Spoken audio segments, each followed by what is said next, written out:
Bukod po sa pagka-Pilipino, ano pa pong lahi kayo at saka punong-puno kayo ng wisdom, knowledge, at saka sensible kayong, logical kayong magsalita po at napaka-butit napakatuwid yung tao.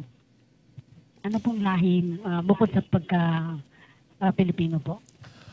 Actually, talaga pong ako'y Pilipino, pero meron po ang descent namin, meron po akong one-fourth na lahing Kastila, one-fourth siguro na Chinese, at yung two-fourths ay Pilipino. Ang akin pong ama ay Ilocano, ang aking inay Tagalog, lihitimong Tagalog na taga Maynila, taga Pasay po aking ina. Pero ang aking ina sa mother side, yung lola niya ay taga Shanghai. Ayon. Tapos doon sa father side ko naman, at sa aking ina rin, doon sa father side ng nanay ko, ay lahing ano naman po sila. Fernando, yun po may Kastila.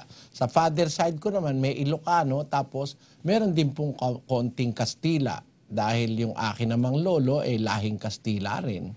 So kasi ganyan po tayong Pilipino ngayon eh. Parang halo-halo na yung lahi natin. Ngayon yung sinasabi nyo ako'y maraming mga kaalaman, ito po ay paniwala ko, kaloob po ng Diyos ito. Kailangan ko kasi ito, this is a tool that I can use para maipakita ko yung iba-ibang aspeto ng buhay, spiritually, physically.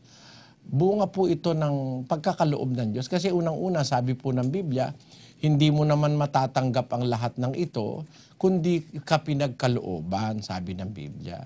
Sa inyo ay wika, ipinagkakaloob, makaalam ng mga hiwaga ng kaharian ng Diyos, sabi ng Panginoong Jesus. So, ang konklusyon ko po rito, ako'y pinagkalooban ng Diyos. Meron ako sa aking pagkatao ng masaganang interes pagdating sa kaalaman at karunungan.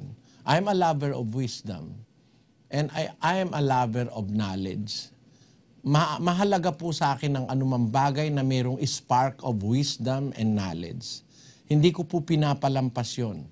And I have experienced that since childhood. Meron po kasing ganun sa Biblia na nagmamahal sa karunungan eh.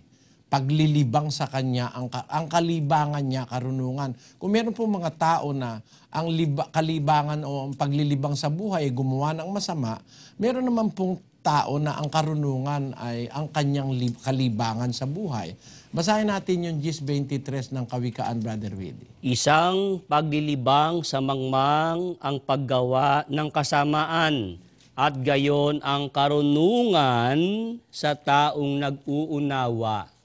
Yung mangmang po naglilibang sa paggawa ng masama, ang tao namang umuunawa, ang paglilibang sa kanya yung karunungan.